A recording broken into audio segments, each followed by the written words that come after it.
DOJ says there's no credible evidence to investigate Epstein's associates.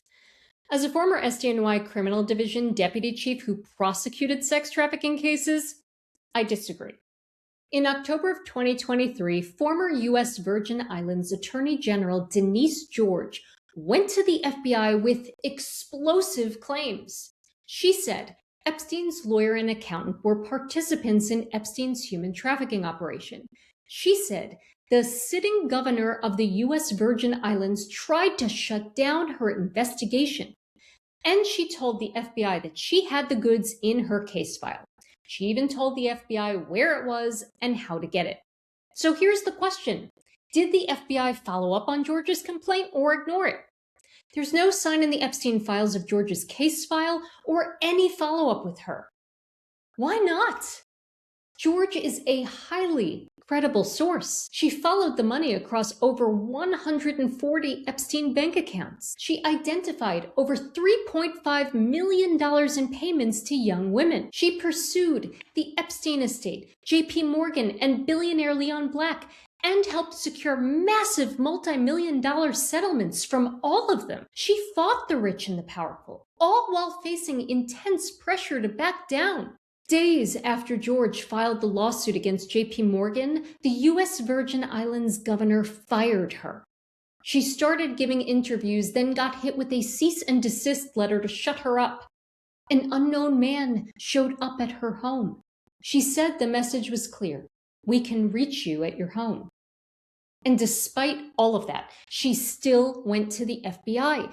That's how strongly she felt that the FBI should open a criminal investigation based on what she had uncovered. She named names. She gave FBI a roadmap in her interview. She told them where to find the evidence in her case file. Did DOJ ever investigate George's bombshell claims? Did they get her case file? If they didn't, why not? And if they did, why isn't it in the Epstein files? The evidence exists. George told the FBI about it. DOJ leaders' refusal to investigate any of the Epstein associates is a choice, and it is the wrong one. The Epstein survivors deserve better. I'm going to show you the Epstein files so you can see for yourself George's shocking claims. After Epstein's death and a briefing from the former acting AG, George believed Epstein was involved in criminal activity. U.S. Virgin Islands Governor Albert Bryan Jr. told George, "He's dead. Go for it." What does that mean? So if Epstein had still been alive and suspected of crimes, would Bryan have said no? And why did Bryan get a say at all? AGs are supposed to make independent decisions. George brought in the law firm Motley Rice to assist in filing a criminally influenced and corrupt organizations act lawsuit against Epstein's estate to recover criminal proceeds. She filed this lawsuit against the Epstein estate in January of 2020. Here's what George told the FBI. Motley Rice started interviewing employees of the Epstein estate. David Bourne, Bryan's chief legal counsel, and a former employee of Epstein's lawyer, Erica Kellerhals, called George and stated, "I'm getting calls from Kellerhals," and asked what George was investigating. George replied that it was none of Kellerhals' business. George also said that all Epstein employees had non-disclosure agreements and were informed if questioned by law enforcement to say nothing and alert Kellerhals. Epstein was dead at this point. So why was his U.S. Virgin Islands-based lawyer snooping around about George's investigation? Who was she trying to protect? Bryan's original tone of "go for it" changed to "end it quickly." Bryan would message George with questions on why she was interviewing certain people, requesting documents, or filing certain items. Bryan told George that, "Originally, when I said go ahead, I didn't think it was going to go this far. I can't get you to let this go?" Hold on. Why did the governor of the U.S. Virgin Islands want his attorney general to let this go? Who was he trying to protect? Why were George's moves ruffling feathers in the U.S. Virgin Islands? Maybe because George followed the money. Here are her accusations against Epstein's lawyer Darren Indyke and Epstein's accountant Richard Kahn. Indyke and Kahn signed trust checks for a combined value of over $1 million made out personally to young women or their associated entities. What was the $1 million for?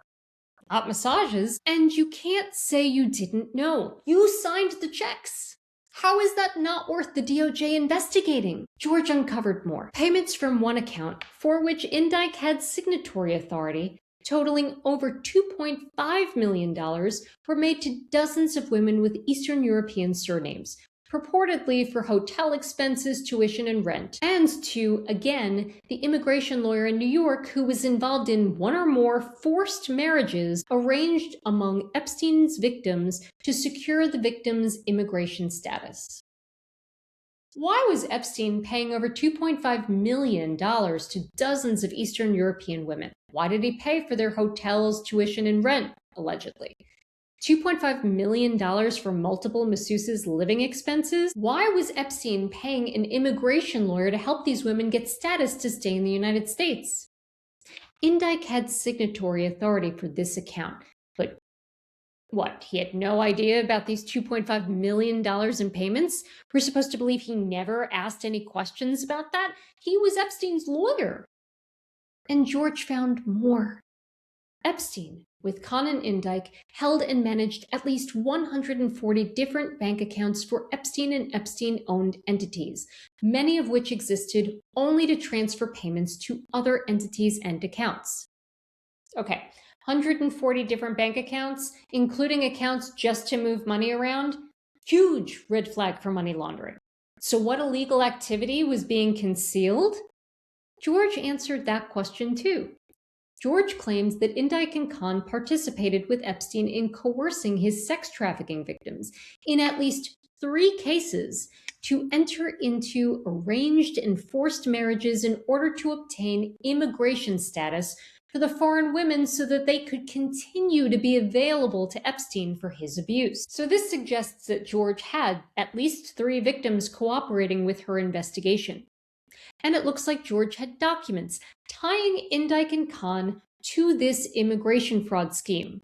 George claimed that Kahn provided a letter of reference for at least 1 immigration application and tax services to the spouses.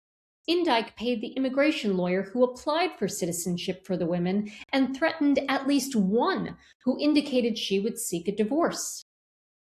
George's general claims about this coercive aspect to Epstein's international sex trafficking and immigration fraud are backed up by Brad Edwards, a lawyer for many Epstein survivors. Here's what Brad Edwards told the Epstein and Maxwell judges. He said that Epstein engaged in extensive immigration fraud executed to illegally internationally transport aspiring young models into this country, where he would hold their visas and companies that he created and their passports in his possession so that they could not escape and so that he was able to control and essentially enslave them. Confiscating victims' passports and visas so they can't leave is a key coercive tactic used by sex traffickers. Recruiting and transporting women into the United States for commercial sex acts through coercion meets the definition of a federal sex trafficking crime. And anyone who agreed to participate in Epstein's sex trafficking operation and acted in furtherance of his sex trafficking activities, or aided and abetted him in doing so, they can be criminally liable too. In 2022, George amended her complaint to add Indyke and Kahn as co-conspirators. That is a big deal. But she did more than that. She called them indispensable captains of Epstein's criminal enterprise, roles for which they were richly rewarded. Those are big accusations. Accusations that no criminal prosecutor in the United States had made. But according to George, Bryan had no interest in pursuing Epstein's co-conspirators. Here's what George told the FBI. Bryan informed George to settle with the Epstein estate for $80 million and to pursue mediation, and select Henry Smock. Henry Smock, who helped Epstein purchase Little St. James, as the mediator. Bryan told George that the Epstein estate just wanted to clear people.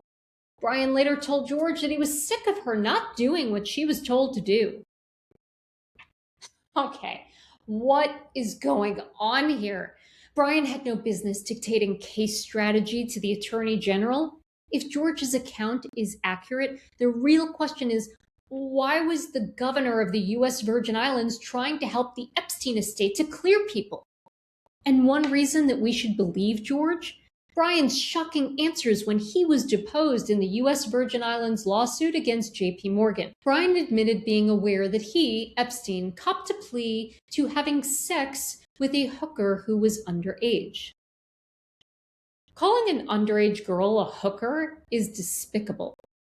He later apologized for his language. When asked, "You're saying you were not aware that he was alleged to have paid several girls under 18 in return for naked massages?" Bryan replied, "I may have been aware." It's a cagey response. That seems like something you should remember and find horrifying. When asked how he learned that Epstein had been arrested again, Bryan claims that he wasn't really interested, to tell you the truth. He said he remembered the AG making a public statement that said none of these victims were from the Virgin Islands. That's what I remember. At that point, I turned my attention elsewhere. Okay, I'm not buying it. The Epstein files show that a few months before Epstein's 2019 arrest, Bryan was helping Epstein regarding his unauthorized constructions on his island. I suspect Bryan was very interested in Epstein's arrest. And just taking a step back, why should it matter whether the victims were from the U.S. Virgin Islands? If Epstein was sex trafficking girls there, why wouldn't that concern the governor? Ultimately, the U.S. Virgin Islands settled with the Epstein estate for $105 million, with J.P. Morgan for $75 million, and with Leon Black for $60 million. How has the U.S. Virgin Islands spent the Epstein-related settlement money? We don't know. Despite a 2024 law requiring a full report of how that money is being spent, Bryan's administration hasn't complied. What if people who enabled Epstein's crimes on the U.S. Virgin Islands are now profiting from them? And don't you want to know what evidence George had to make the Epstein estate, J.P. Morgan, and Leon Black pay? There's a way to find out. George used Motley Rice to investigate. Motley Rice has a copy of the case file. Point of contact at this law firm, Motley Rice, her name was Linda Singer. I've searched the Epstein files, and I didn't see this case file. So either DOJ is hiding it, or they never got it. That case file may contain evidence to support a criminal investigation into Epstein's associates, like George told the FBI. Congress should subpoena Motley Rice for the case file and subpoena George to testify. She told the FBI she was open to future contact, but I saw no indication that the FBI ever followed up with her. That's a travesty. On December 27, 2022, George filed a lawsuit against J.P. Morgan for not reporting Epstein's suspicious financial transactions related to Epstein's sex trafficking operations. 4 days later, Bryan fired her. Why? One reason Bryan gave was that no attorney general was going to file anything without notifying the governor. Seriously? Clearly, Bryan didn't want an AG. He wanted a puppet. And speaking of puppet AGs, here are 5 questions members of Congress should ask AG Pam Bondi under oath. 1. Did the DOJ ever investigate AG George's serious claims against Epstein's lawyer and accountant and the current U.S. Virgin Islands governor? 2. Did DOJ ever obtain George's case file? 3. Did DOJ or FBI ever follow up with AG George? 4. If the answer to any of those questions is no, why the hell not? And if the answer is yes, why isn't that evidence in the Epstein files? 5. Will you commit to opening a criminal investigation based on a referral from this highly credible source?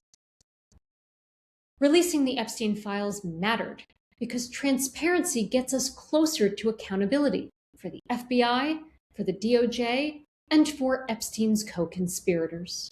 Thank you for watching Courtside with Kristy Greenberg. If you enjoyed this video, please like it, comment, share it, and subscribe to my channel. I look forward to joining you next time courtside.